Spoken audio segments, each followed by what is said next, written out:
వసుధ గారు ప్లాన్ మీద ప్లాన్ చేస్తూ ఉంటారు. లాస్ట్కి ఆ ప్లాన్ సక్సెస్ అవుతుందో లేదో తెలుసుకోవాలనుకుంటే ఈ వీడియోని ఫుల్ వర్క్ చూడండి. అలాగే మన ఛానల్ కొత్తగా చూస్తున్నాను, సబ్స్క్రైబ్ చేసుకోండి, లైక్ చేసి ఈ వీడియోని చూడండి. మన రివ్యూ ఛానల్ కూడా ఇంతలా సపోర్ట్ చేస్తున్న ప్రతి ఒక్కరికి థ్యాంక్ యూ సో మచ్. ఇప్పుడు మనం మాట్లాడుకుంటున్నాం గుప్పెడంత మనసు సీరియల్. అసలు ఈరోజు సీరియల్ 3 పార్ట్లుగా డివైడ్ చేస్తున్నాను. ఆ 3 పార్ట్లలో ఏం జరిగింది, ఎక్కడ జరిగింది అనేసి మొత్తం మాట్లాడుకుందాం. ఈరోజు శైలేంద్రకి, వసుధ గారికి, మహేంద్ర గారికి, మనకి వీళ్ళ నలుగురికి సంబంధించి సీరియల్ జరిగింది. అదేం జరిగింది ఎక్కడ అనేసి సింపుల్గా క్లియర్ కట్గా మీకు చెప్పేస్తాను. వీడియోని లాస్ట్ వరకు చూడండి, లైక్ చేయండి. లైక్ చేసి వీడియోని చూస్తే మన ఛానల్ ఇంకా గ్రోత్ బాగుంటుంది. ఈ విధంగా రివ్యూలు చాలా మంది వస్తూ ఉంటారు కాబట్టి అందుకని చెప్తున్నాను. ఇప్పుడు మనము నిన్న ఏం జరిగిందంటే ఆ నోటీస్ గురించి మాట్లాడుకుంటూ ఉంటారు కదా. నోటీస్ గురించి మాట్లాడుకుంటా అంటే మన వసుంధర నిన్నంతా తిట్టింది. ఈ విధంగా మనం ఇట్టు చేస్తాడనుకోలేదు, అసలు ఎంత చెడ్డోడు అయిపోయినాడు అనేసి వసుంధర తిట్టింది కదా.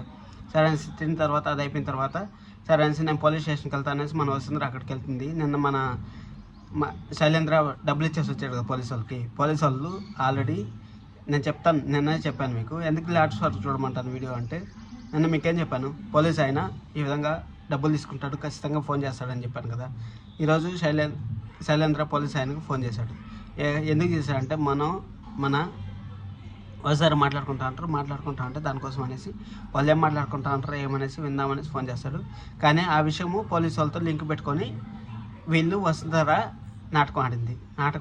అప్పుడు నాకు చాలా తెలివిగా ప్లాన్ చేస్తూ ఉంటారు, ఇలాగే సక్సెస్ అవ్వాలనేసి నేను అనుకుంటా ఉన్నాను. మీరు అలాగే సక్సెస్ అవ్వాలనుకుంటే కామెంట్ చేయండి. సరే అనేసి అది అయిపోయిన తర్వాత వీళ్ళంతా మాట్లాడుకుంటారు, మీరు ఎందుకు ఈ విధంగా చేశారు, మీరు ఎందుకు అప్పించారు, అప్పుడు మేము 10 సార్లు అడిగాం కదా అనేసి వసుంధర నాటకం ఆడుతూ ఉంటుంది. ఎందుకు మీరు ఈ విధంగా నోటీస్ పంపించారు, మీకు ఏమన్నా బుద్ధి ఉందా లేదా అనేసి మనని మాట్లాడుతూ ఉంటుంది. సరే పోలీసు వాళ్ళు బయటకు పోయేసి ఈ విధంగా మీరంతా విన్నారు కదా సార్, ఈ విధంగా మాట్లాడుకుంటూ ఉంటారు అనేసి పోలీసు ఆయన చెప్తారు. సరే అది అయిపోయిన తర్వాత మన శైలేంద్ర అక్కడి నుంచి అంతా ఇంత వీళ్ళు ఎందుకు ఈ విధంగా నాటకం ఆడుతూ ఉంటారు, నిజం జరుగుతుంది అబద్ధం జరుగుతుంది తెలియని పరిస్థితుల్లో కన్ఫ్యూజన్లో అయిపోయినాడు ఇప్పుడు మన శైలేంద్ర. అక్కడ ఇంటికాడ డైనింగ్ టేబుల్ దగ్గర అన్నం తింటూ ఉంటారు. నెక్స్ట్ సెకండ్ ఫేజ్ చూపిస్తాను ఇప్పుడు. ఆ ఇంటికి దగ్గర అన్నం తింటూ ఉంటారు. అన్నం తింటా ఉంటే అక్కడ ఏం జరుగుతుందంటే అన్నం తింటా ఉంటే టేబుల్ పైన అన్నం వేసి కలుపుతూ ఉంటాడు. వీటి గురించి ఆలోచించి ఎండి పోస్ట్ అడుగుతూ ఉంటాడు. ఎండి పోస్ట్ మనకి ఇచ్చినట్టే 50 కోట్లు కట్టమంటా ఉంటాడు. 50 కోట్లు ఎక్కడి నుంచి కట్టాలి, ఏం కట్టాలి అనేసి శైలేంద్ర ఆలోచించుకుంటా అన్నమని టేబుల్ పైన వేసి కలుపుతాను, ప్లేట్లు వేసి కలుపుకుంటా. అప్పుడు వాళ్ళ నాయన శైలేంద్ర అనేసి 2 సార్లు పిలిస్తే ఏమైంది నాన్న అనేసి అంటే ఈ విధంగా నువ్వేం చేస్తున్నావు, నీకేమన్నా అర్థమవుతుందా అంటే వాళ్ళ భార్యని నడుస్తాడు. నువ్వు ప్లేట్లో పట్టించుకుని ఇక్కడ ఎందుకు కొట్టించావు రేవతి అనేసి వాళ్ళ భార్యని నడుస్తారు. వాళ్ళ భార్యని నడిస్తే రేవతి చెప్పింది నిజమే అయ్యేటట్టుంది, నువ్వు ఎవరిని తగులుకున్నట్టున్నావు, నువ్వు ఎవరిన అమ్మాయిని ఇష్టపడతా ఉండేట్టున్నావు, ఆ అమ్మాయి గురించి ఆలోచిస్తాను నువ్వు విధంగా చేస్తావు అంటే వాళ్ళ అమ్మని చూసి నేనమ్మ చేసింది అంటే వాళ్ళ అమ్మ అవును నువ్వే నాన్న చేసింది అని చెప్పేసి వాళ్ళ అమ్మ నాకుందికి అప్పుడు రిలీజ్ అవుతాడు. రిలీజ్ అయ్యి అయ్యో నేనేం చేయలేదు నాన్న, లేదు నేను దేని గురించి ఆలోచించలేదు, ఏది జరిగింది అనేసి అనుకుంది. సరే అది క్లీన్ చేసాం మరి అవుతాయి అని చెప్పేసి క్లీన్ చేసేసి శైలేంద్రకి అన్నం పెడుతుంది. అన్నం పెట్టే టైంలో మన థర్డ్ ఫేజ్ చెప్తాను మీకు. మన మహేంద్ర గారు వసుంధర అక్కడికి వచ్చి ఈ విధంగా జరుగుతుంది, 50 కోట్లు అడుగుతా అంటారు, మీతో మాట్లాడాలి అంటే సరే కూర్చోండి అన్నం తినండి అనేసి అంటే ఆ మరకు చూస్తారు, అన్నం తీసిన మరకు చూస్తారు.